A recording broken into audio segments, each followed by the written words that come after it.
I woke from my coma, and my sister asked, "How are you home already?" I dropped my hospital bag on the porch, confused. "What do you mean?" "They discharged me this morning." She stumbled backward and grabbed the doorframe. That's when my 8-year-old daughter Emily came running. "Mommy!" She froze when she saw me. "Mommy's dead." She turned to my sister Rachel. "You said my mommy was dead." The words hit me like a punch. I looked at Rachel for an explanation, but she just stood there frozen, tears streaming down her face. "I need to sit down." Rachel's face crumpled. "Emily, please go to your room." "But I want to tell Daddy about—" "Now!" she yelled. They let me in a minute later, where I headed upstairs to check on Emily. I passed my old bedroom where my husband and I used to sleep. Something told me to push the door open, and when I did, my heart stopped. A man I didn't recognize was sitting in my bed. "Who is that?" My voice came out cold. My sister Rachel was already behind me, looking up with red, puffy eyes. "That's your husband." Before I could say anything else, there were footsteps behind me. It was Michael. He saw me and froze. "Wait, that's impossible." He turned to Rachel. "Rachel, what the hell is going on?" She wouldn't look at either of us. "You saw the death certificate. We had the funeral." That's when I realized he didn't know. "How long have you been here?" I asked him directly. 2 years. She called me in January, said you'd passed from complications. "My love, I never wanted to."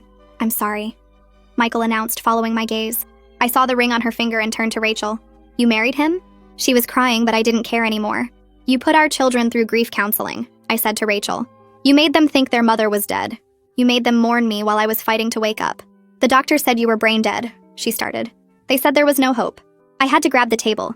"I have text messages from Dr. Hanley every week, telling you about my improvements, asking why you stopped visiting." Michael's jaw clenched. "You were getting updates while I was sleeping in her bed?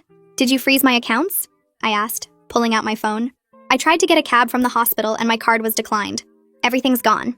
Savings, checking, even my retirement." Michael stood up fast. "Where's the insurance money?" Rachel went very still. "What insurance money?" "The life insurance. $900,000. You showed me the paperwork. You said it went to pay medical debts."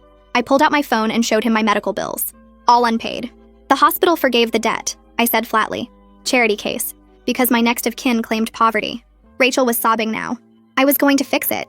I was going to—" "Going to what?" Michael's voice was sharp.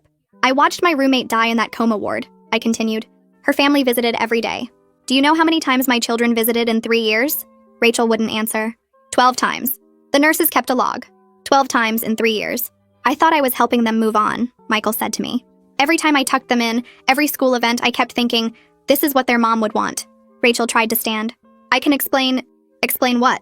Michael's voice was sharp. "Explain the gambling? I found the casino receipts, Rachel. Hundreds of thousands." My mother came down the stairs with my son Ben.